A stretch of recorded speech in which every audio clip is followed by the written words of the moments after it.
Welcome to the Leora podcast, where we explore the path to personal and professional growth, well-being, and meaningful relationships. I'm your host, Esha Oberoi, and I'm thrilled to have you join us on this journey of self-discovery and empowerment.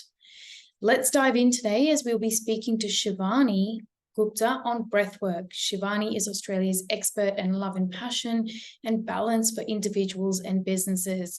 She's a dynamic inspiration and articulate speaker, a facilitator, and a confident MC. So Shivani, you have been coaching for what, 13 years now? Yeah, over 20 now, Esha. I don't want to admit it, but it's been now over 20 years. Okay. What are the most common challenges and opportunities within the coaching arena now are you seeing in organizations? Say, let's just stick to the last 3 years post-COVID. Well, I mainly do business coaching and I mainly work with founders and leaders, and probably the top three issues. And look, the first one's always been an issue around people, the right people in the right seats doing the right things. And that's always been an issue, is to find great people in our businesses that try and treat it, if not exactly the same as us, then hopefully similar to us.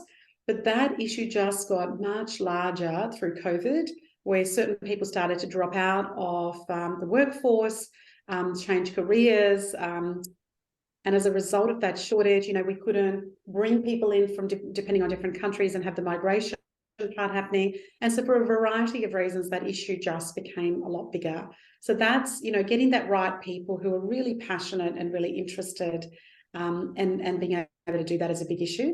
The second issue, if your business did okay or did really well through COVID, because some people did really well through COVID, it was really around this issue of mental health.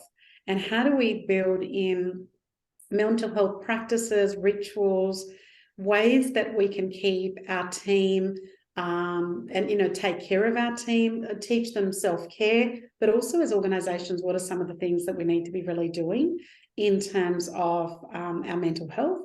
And a lot of people have struggled with profitability and scale. So really not scaling for the sake of scale, but how do I actually scale to be able to make more profit, or how do I streamline what I do and how can I actually make more profit, because business has got a little bit harder, again, for a variety of reasons. So a lot of the coaching conversations, Esha, have been very much around there. Obviously, there's some, little divergent things in there, but most of the time the conversations are really around that. And are you seeing that more and more leaders, founders or business owners are now more inclined to invest in wellbeing programs and wellbeing initiatives because of this opportunity around mental health and wellbeing in the workplace? Absolutely. I mean, I think people have been speaking about wellness programs for, almost 15 or 20 years, but there hasn't been a lot of involvement in it. Whereas I think it's so great that the issues that have already, always existed around not only our physical issues and physical health, but emotional health and but now mental health, that we are now, it's at the forefront. People are talking about this issue. There's still a lot of shame around it, but that shame is reducing a bit. People are feeling more comfortable, whether it's men, women, kids, of different ages, speaking about this this issue and how mental health might be affecting the way that they live, the way that they perform at work. And so organizations are going, okay, this is a really big issue now that we need to do something about, and they are willing to invest a lot more time and energy of the leaders and the founders, and also then be able to invest in it in terms of looking at what they can do to provide those strategies. And those strategies varies by giving individual things, but also then creating things in the team as well as for the organization across the whole. There's a wonderful quote that says, when your health is great, you have a million goals. But when your health is not great, you only have one goal, and that is to become healthy, right? And I absolutely agree with, what you're saying here. We've had, it's well over a decade where there's been an interest around wellness. We understand the importance of that. We understand the importance of self-care. But we're now really bringing those initiatives to life in workplaces and keeping them front of mind and keeping them alive as strategies that are rolling with the rest of the strategies within the organization is just, It's quite uplifting, actually, and it will be really interesting to see how these translate into productivity gains, reduced sick leave, but just overall better health outcomes as a society, right? So Absolutely. let's talk about a few of your tools. I know that you specialize and have recently taken a keen interest in breath work. Are they other things that you also do around self-care, or did you want to take a deeper dive in breath work first? Look, I find that, when we look at our health, and that was such a great quote. I'd love to find out who said that as well. And I think it's like that Maslow's hierarchy, right? That we start off with our safety. That's the first thing we look for, and then our food and shelter, and then our, love and belonging, etc., until we get to self-actualization. And when those things aren't working at the base level, doesn't matter how great a role we have, how big the role it is, what it's paying us, what businesses we run, we come back to those basics in terms of being able to take care in terms of what you have to do. And when it comes to health, I always think some people say, oh, my health's not very great. And other people say, oh, yeah, I'm really healthy. I find that it's really important to break down health. And so I like breaking down health into my physical health. And obviously that might be some goals that I might be setting, but and I, talk a fair bit about, just are you moving 30 minutes a day? Whether you're doing a walk or a run or the gym work or a yoga, but something that you're doing to be able to move, your body. I also talk a fair bit about emotional health, Esha, because sometimes we can have all the things, we're physically really great, but emotionally we feel really wrung out. And sometimes that's because of strain, perhaps around finance or relationships or whatever it might be. And I think having some tools around your emotional health are really important. And I'll share a couple of the tools that I use. And the other thing that I talk about is mental health. And, we've just been talking about that in terms of, where are we, our ability to cope, our ability to be able to cope with change. How are we feeling in terms of a day-to-day or even an hour-to-hour perspective in terms of what you want to do. And the other one that I talk about is relationships. And so, they're the relationships with your loved ones. So sometimes you can, again, be physically, mentally, emotionally great, but you're just not getting enough quality time and quantity time with your loved ones. And if those relationships aren't there, then often there's a ripple effect into some of the other areas as well. And look, there's many, many tools, but the tools that I use for myself, and, I spend a fair bit of time talking to coaching clients about, when it comes to health, coming up with something that you really love physically and something that you enjoy. And, whatever that is, for some people, you can actually, if you start to look at movement and calories that you burn, there's lots of stuff in gardening and swimming, but just finding something you love. Don't do it because the next door person or somebody at work does it. And it's a bit of a trial and error to keep going through things. Like, it took me a long time to work out that I really love yoga, whereas I was a complete gym junkie in my 20s. And so now just doing exercise that really means something to you is, really important. And there's lots of fantastic apps around in terms of being able to measure it depending on what your goals are. And there's 3 or 4 apps that I often recommend to people. When it comes to your emotional health, I find that it's really important to balance out, funnily enough, my brain and look at things properly. So I use my journaling as a tool for managing my emotional health, and will often suggest that in coaching sessions. And a lot of people go, look, it's great to have a gratitude journal. Well, that's fantastic, but I actually use my journaling as an emotional vent. Like, I will complain about my husband, my children. I will complain about petty things the neighbour's done, because for me, rather than keep that in my body, I love to be able to emotionally process it and just write it out and get that out of the system. And then there's some great techniques. I'm trained in John DeMartini method, the DeMartini method, in terms of just looking at how to balance some of your emotions and looking at things on both sides of the coin rather than getting addicted to one thing. Byron Katie's written some beautiful books. So there's a lot of great tools around that are accessible, and I have a handful of them, and I use them for myself and my clients. I'm going to add just a piece there, Please. Shivani. It's really interesting how you made this, you shared this experience when you were in your 20s. You love going to the gym, and now that's, that exercise for you is yoga, and that's what you enjoy.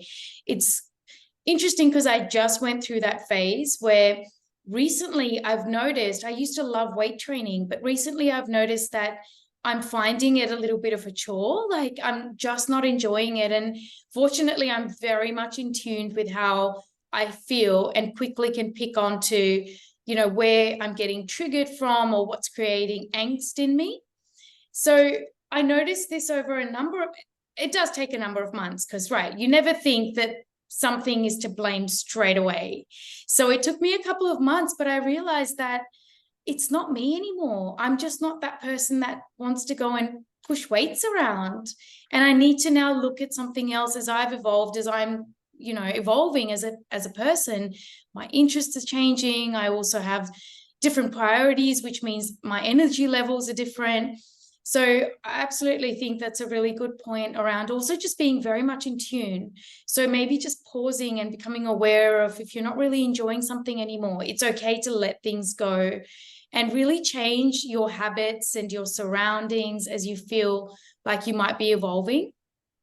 Absolutely. And there's no right or wrong rule. You have to find stuff that works for you in that moment, and it might work for you for a month, or it might work for you for 10 years. And then if it doesn't work anymore, you need to find, new areas that help you sort of grow around there.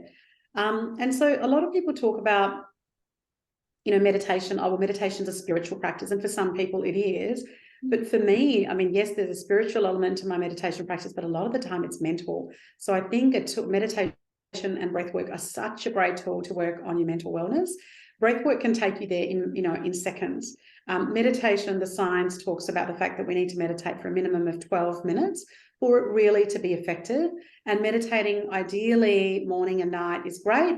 And if you don't meditate at all, my tool is always to say to people, meditate for 1 minute. Just start at 1 minute, put a timer on 1 minute on your phone, take some deep breaths to the count of 4, in for 4, out for 4, do that for a minute, timer goes off, stop, and slowly, like anything else, build a muscle for meditation and do that breath work. I've just recently qualified as a breathwork and meditation teacher because I was able to do that one-on-one, but I also wanted to be able to take that as a speaker and a coach into different modes and on stage, etc. as well.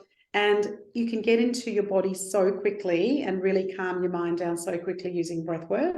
And so even, 30, 40 seconds is such a great start, and then building that into your practice, into your daily practice. Getting into rituals is probably the key thing, rather than having lots of time. So when people talk about the wellness, and I have a friend of mine and she goes away to a health retreat every year, and it's fantastic. But the other 362 days a year, she is ultra stressed out. So a 3 or 4 day retreat is not going to make up for the way that you live for the other 300 plus, days. And so it's really about having simple rituals, as you and I know, in terms of being able to do that. And when it comes to my relationships, I tend to rate my relationships out of 10. So my key inner circle, like I've got concentric circles, that's my husband and my 2 kids. And then I've got my parents and my really close friends that I would regard as my family. And then, the circles go out until you get to acquaintances. And so I rate them in terms of how much time I'm spending with them. And so I think, people say, oh yeah, they love having quantity time. Kids, for example, want quality and quantity time. So how much of my week or how much of my day is carved out in with the kids, having a little bit of one-on-one time with Scott, my husband, every day, and making sure. And if my rating is, my husband's really great, we've got a relationship 8 out of 10, and I do that usually about monthly. But one of my kids, it's 3, I haven't spent much time with him, then it's really about rating that and doing that, and just having simple tools which sort of get you a reset, get you refocused, and working out what your goals might be for the next little bit. So they're just a handful of tools I use kind of just to keep a bit of a scorecard, for a better word, like we do in our businesses, and to really look at my health in those 4 areas. I like your point about the Demartini method. I've actually used that recently as well to reframe some of my thinking, because I have the tendency to think in extremes at times. I have, as an example, I have this massive speaking opportunity coming up, and I'm already thinking, imposter syndrome and all of that, starting to come up. So I've found that really useful. Can you share one of the techniques that you are familiar with, that you promote as part of your coaching, that can help someone reframe their thoughts to reduce anxiety? Absolutely. Well, let's talk about speaking, Esha, seeing that you've just mentioned that. I've been a speaker for over 20 years, and I can tell you I get so nervous every time I speak. And I recently spoke at a conference with about 300 delegates, and my process is I go and do some breath work before I speak. And then I go, okay, don't drink cold water, have some room temperature water, then I'll drink heaps of water, then I have to run to the toilet. And I do this thing every single time. I'm being completely honest and vulnerable here. And so I think this whole notion that, you know, when we're up there for between 30 and 60 minutes most of the time, and you're basically trying to share as much of your learnings and your mistakes with people in a way that it helps your audience, I think it's a really, really challenging thing. And speaking is a completely different ballgame to coaching in terms of that. And so, you know, using a lot of breathwork techniques come in really handy. The imposter syndrome is real. And I actually had a speaking coach, if I might just share this with you, and he said to me, if you're not nervous, you don't care.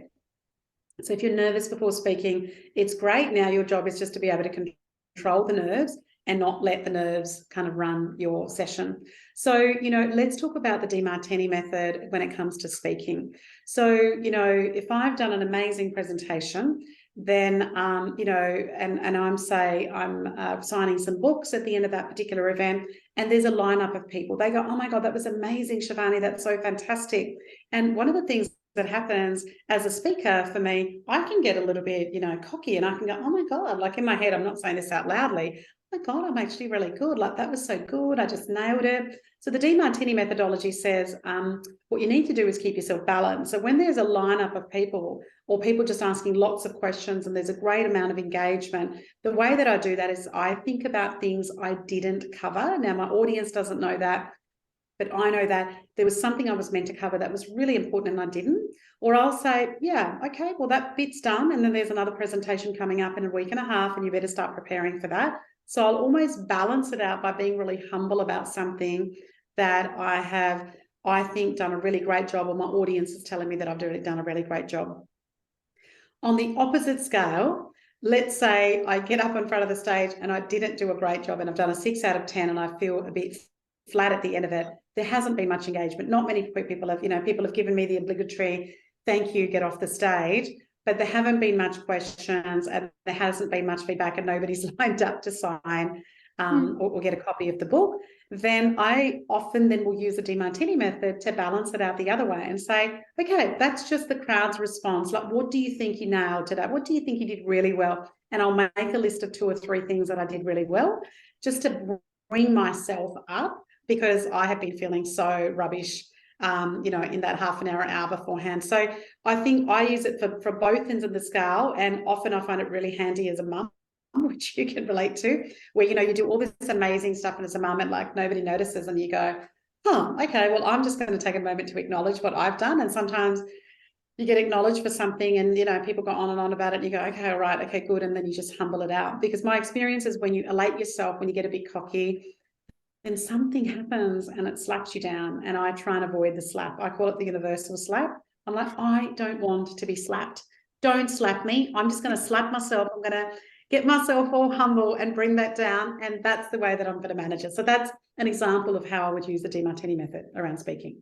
What a great example and experience, and also just strategy. Thank you for sharing that. I think it's a great way to end today's podcast. Thank you, Shivani. Thank you so much for your contribution, and to all our listeners for joining us on this episode of the Leora podcast. We hope today's episode has provided you with valuable insights, strategies, and inspiration to enhance your life. Thank you for being part of the Leora Workplace Wellbeing family. And until next time, take care.